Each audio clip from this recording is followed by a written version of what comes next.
برون بيسك او شوربه الروبيان. روبيان شبه مطبوخ، قص الراس مالته، نشتغل رجلينات، نشيل الصدف ونخلي بس الذيل وصدفايه واحده، يصير عندنا هيك.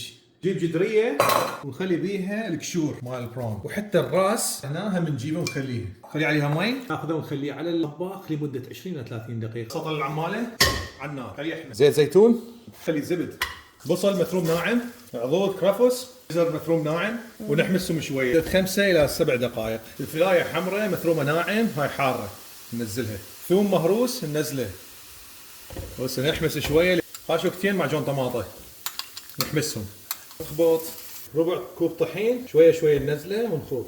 اوكي، ستوك مال روبيان صفيه، صوص المحار، صوص السمك، ونخوط وننزل الخلاصه شويه شويه ونخوط حتى لا يصير عندنا تكتلات. شويه بابريكا، ورق غار ونخوطه. نشيل ورق الغار يعني صفحه، ننزل عليها الخباطه، نخليها على الطباخ مره اخرى. وهسه ننزل عليها الروبيان، نخلي شويه عليه كريم مال الطبخ، شويه فلفل اسود، ملح، تشايفز راح افرمها ناعم، وليمونه ناخذ منها شويه ثلث عصره هنا عليه تشايفز ونمشي الصوص.